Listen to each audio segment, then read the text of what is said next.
Hello everyone, I'm Noctowls, and welcome to another Wooper Club Season 8 match analysis.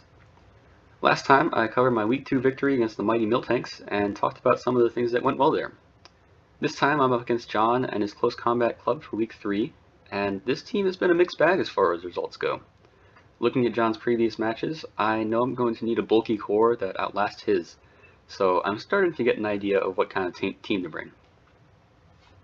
First off, real quick, note that since I'm recording this way later than Week 3, John's list is a bit inaccurate now.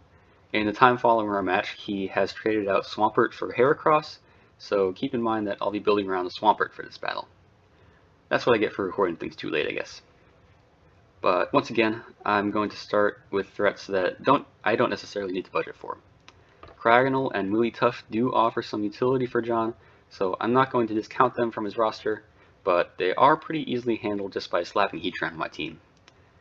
On the subject, I should add that Heatran is an amazing mon for draft leagues in my opinion, since its typing means that certain Pokemon will simply not have the coverage to deal with it.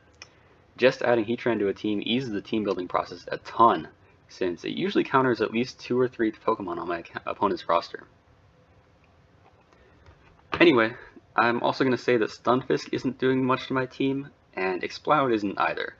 As long as I bring a strong and reasonably fast offensive core, I shouldn't have to worry too much about Exploud's raw power, since it doesn't outspeed much and it's hard to get that thing to pivot in. Now, onto the threats that I am worried about. I'm sure one of Slowking and Swampert will be coming. Slowking contributes to John's Regenerator core, but Swampert would help him out a lot against some of my more physical offensive threats, like Zygarde, as well as more easily switching into Hydreigon, since it lacks a Dark weakness. For those reasons, I decided that Swampert's more likely to come. Incineroar and Amoonguss round out John's Fire Water Grass defensive core nicely. Between an Intimidate user and a Regenerator mon, this does sound like a headache to deal with. Next, I think either Salamence or Archeops will be coming, and this flying type offense with Earthquake for coverage moves really puts a lot of pressure on my main Heatran Tangrowth defensive core. I'll have to find a way to put offensive pressure on his flying type of choice. Finally, John's big hitter is that Jirachi. This thing can run a ton of coverage on a ton of diverse sets, so I'll have to use a few blanket checks to cover for the potential sets it can run. So let's see how I decided to build around this team. I started off with a defensive Crobat set. I'm sure this match is going to have a lot of pivoting, so Defog could be very important for me, and Crobat can also switch into most of John's team once or twice to take a hit and pivot out. It's easy to take a +1 dual Wing Beat from Salamence, as well as avoid the 2-hit KO from defensive Incineroar's Flare Blitz, and Inner Focus even makes me immune to Intimidate. Next up is the tried and true Heatran, which, as I mentioned, invalidates a portion of John's team by just existing. Stealth Rock is always great utility, and Power of Solar Beam is a nice trait to deal with the Swampert that I expect to come. Swampert, of course, usually being a great Heatran check, but with the investment I'm running, Solar Beam should one-hit KO any Swampert set. Tangrowth is back for the 3rd time in a row with its physically defensive Rocky Helmet set, and it's still here basically to sit on physical attackers. If Jirachi tries its usual Choice Scarf U-turns, Tangrowth can punish with Rocky Helmet and recover the damage off with Regenerator. Plus, this set even takes a +1 dual Wing Beat from Salamence to get a Sleep Powder or knockoff on it, so that could be great insurance for me. Rapidash Galar is also coming back, this time with a much more straightforward offensive take, running Life Orb. I'm running this mostly to have another threat that isn't scared out by Salamence, since I'm just trying to give that mon as few opportunities to sweep as possible. Speaking of not being scared out by Salamence, Zygarde 10% is back with its reliable Choice Band set. A Choice Band 1000 Eras once again should be a great performer against John's team, with his main physical wall Incineroar being weak to the move. And finally, this week I was actually able to trade out my Regice for Sandslash Alola. I think Sandslash works really well with my drafted team because it adds another hazard setter that I desperately needed, and another form of hazard removal in Rapid Spin, as well as a great way to threaten out Dragon types with a powerful Ice Shard. I'm able to put it to pretty good use here, since Spikes will be a great pressure against John's switches, and Ice Shard should work wonders to keep either Salamence or Archeops in check. Safety Goggles also make Sandslash my primary Amoonguss switch in as well, since I can't afford to let Heatran or Crobat go down early to a Spore. If there's one mon that I really wish I could have brought, it's Escavalier. Its ability Overcoat means that it could take a Spore from Amoonguss naturally without any item, and Bug Steel Stab could actually be really threatening against John's defensive core. But I just couldn't justify fitting it in when I'm already running 2 Steel types that have more utility in this matchup. If anything, that is one weakness of my draft picks right now. With 3 Steel types, Escavalier is starting to feel less and less relevant. But even if he's mentioned for now, I can still see some opportunities for him later in the season. I'm also missing my highest point team member, Hydreigon, but I decided that Zygarde's wall breaking would be enough for the team, and I also didn't want another team member threatened up by Salamence. With the team built though, let's go ahead and hop right into the match. Well, John's team is almost what I expected. Slowking over Swampert makes enough sense to flesh out his Regenerator core. Unfortunately, that means Solar Beam is a lot less useful on Heatran now. I also think if I had bet on Slowking coming, I would have tried a little harder to fit Hydreigon onto my team. But Solar Beam still gets good surprise damage on the Slowking, and I think we've budgeted well for this team overall. So let's see how it goes. Lead off with Sand Slash, hopefully get out Spikes against an Amoonguss lead or something. But instead I get Jirachi, and I just go for the Tangrowth because I'm too worried about fire or fighting coverage to stay in with Sand Slash. So Jirachi does U-turn out on the Tangrowth to take Rocky Helmet Chip, and this is exactly what I wanted.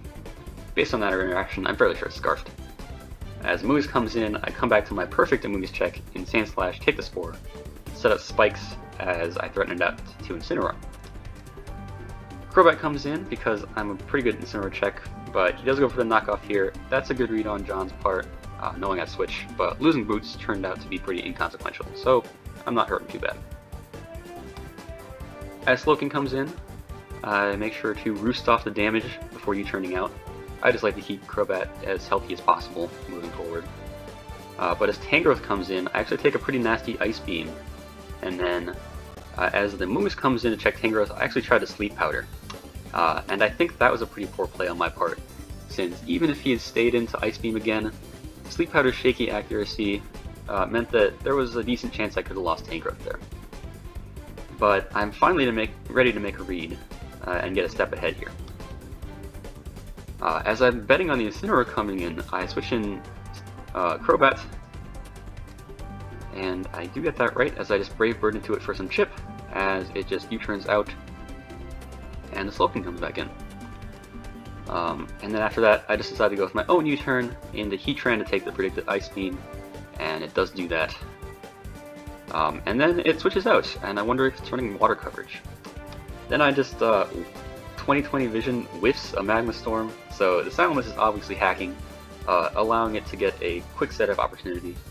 So I switch in Crobat to take the Dragon Dance boosted attack, and I do take the Dual Beat before pivoting out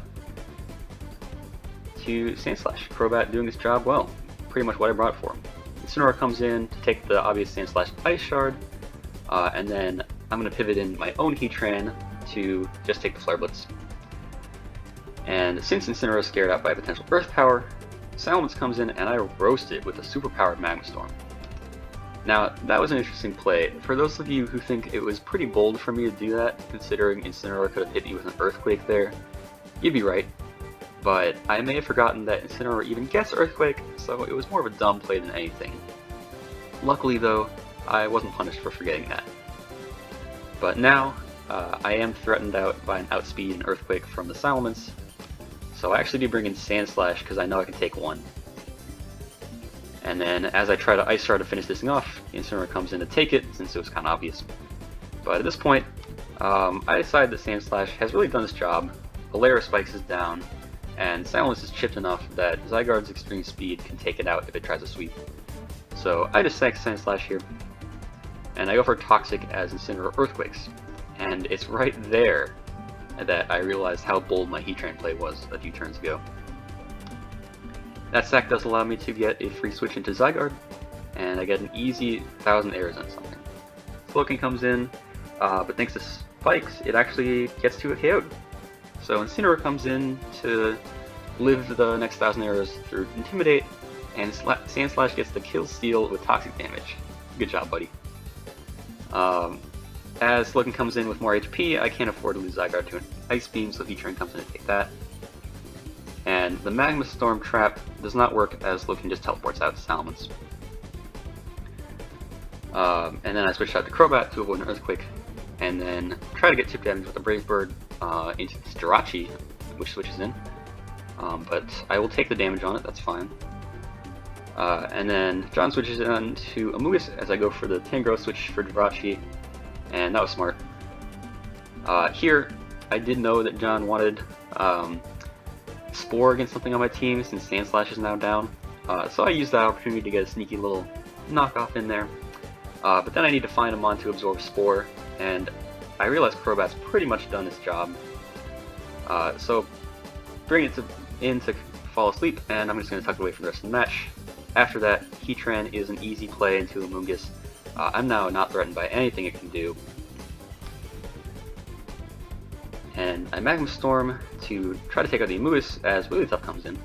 And since I decide I'm not threatened at all by Wigglytuff, I just go for my rocks here, as the Wigglytuff just teleports out to Salamence. One thing that happened in that play was that the Wigglytuff did risk my Power Herb, and John definitely yelled at me there for bringing Power Herb Heatran against him for the second season in a row. Sorry, John.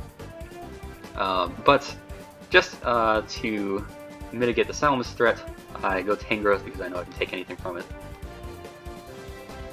And I just try to knock off after a boost, but the Amogus does come in, good switch for the Tangrowth. But my Heatran's a good switch for Amogus. And then I double switch into Rapidash as Wigglytuff comes in to be sacked. I decided to go with Rapidash here, mostly because I want to claim a KO with something that won't just be threatened back out by Salamence. So as I do claim that, Jirachi comes in instead, but I see that as a win since I'm getting chip damage here. And then John goes for a good double switch as I switch to Tangrowth again and get caught by Amogus again. But once again, Heatran's just fine as John goes for the triple switch into Slowking. And I get the Solar Beam on it.